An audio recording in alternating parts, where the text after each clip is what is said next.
Well, all right, here we are out here working on this 944 again, working on some of the more mundane, boring stuff. One of the things we needed to do was when we first started taking the engine out, one of the first things we took out was the factory DME, which, if you know something about 944s, resides under here. And also, one thing we needed to add was this Tach Adapt digital tachometer rate adapter. So basically this takes the 8-cylinder signal from the fuel injection system and converts it to 4-cylinder, so your tach reads normal, because the tach is for a 4-cylinder. And let's see, I believe the tach wire is actually this, what is it, the black with green stripe, I think. Or is it something else? Oh well. But anyway, my original thought was, if you notice, the glove box isn't in here. And one of the main reasons it's not in here is because this has to go somewhere up out of the way, and I couldn't find a place. I would really love to take this out. This is the factory black box that runs the passenger side airbag.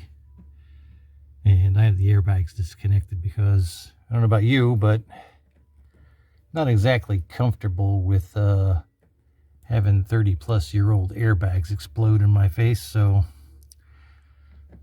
we unplugged the bags, and I think this controls the pyrotechnics. But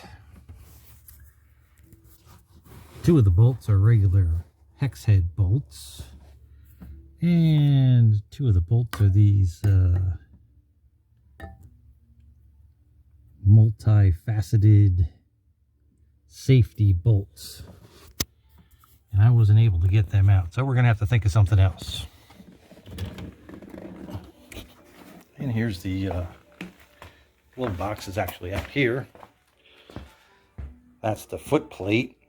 This is the Velcro that holds the carpet on, and this is the glove box with the light. So I just unclipped the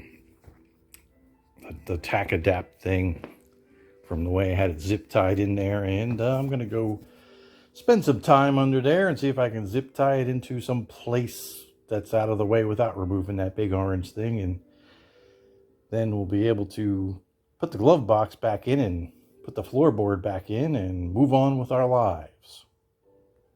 All right, so I think we came up with something acceptable. We gave up on trying to get the big orange thing out, but we got it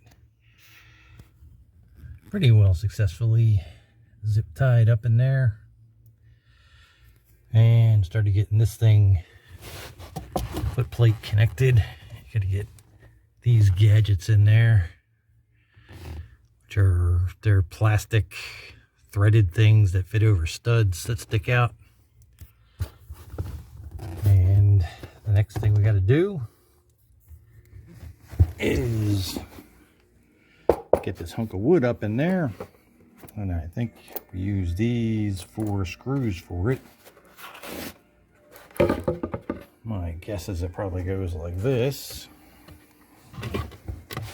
since it's been, I don't know how many years has it been we've had this thing apart. Oh, there we go. It's a pretty good assumption. Stuff fits together kind of like that. All right, we'll get some screws in it, and then we'll put the carpet back down. Get this chunk of carpet nailed back in. Then we can put the glove box in. All right, well, there we are. Got the carpet looking pretty much normal up in there. Stuff's all up in there. Next, got to put the glove box in. So the glove box goes in this way. This is the little harness for the glove box light. So we get to try to remember how to hook that up. And the, as you can see, the strap on this glove box door is non-existent, so we might rig up a lanyard or something to hold it open at about that level. Well, let's get that part done.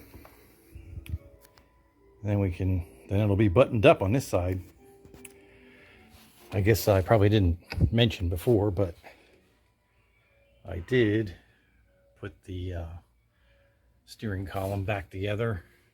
The cover's all on it and everything. I ground down the hub adapter for the steering wheel, and now it fits fine. So our interior is almost back to normal. All right, so we got that bit done.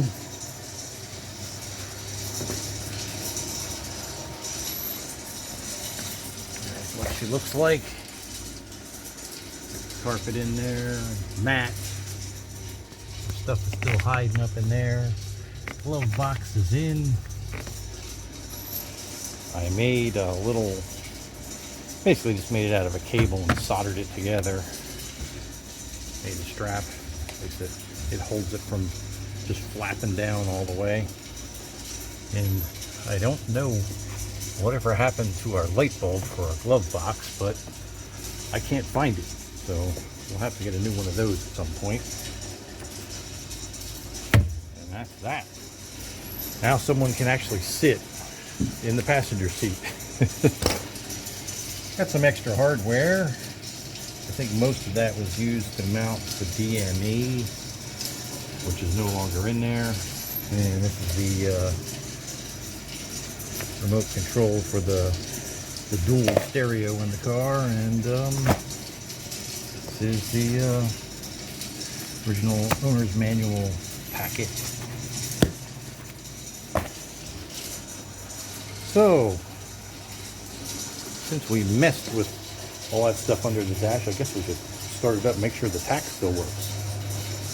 In other news, we got pulled the milk crate that we used to mount the camera to out of the back there, and got this all cleaned up a little bit. We also took the spare tire out. There's a bunch of other stuff in there. 2 tool kits, and we took the jack out. So I don't know if we'll be jacking this thing up out on the road. Probably not. So all that stuff is sitting over on the workbench right now, getting ready to go into the basement. Let's see, does the tach still work?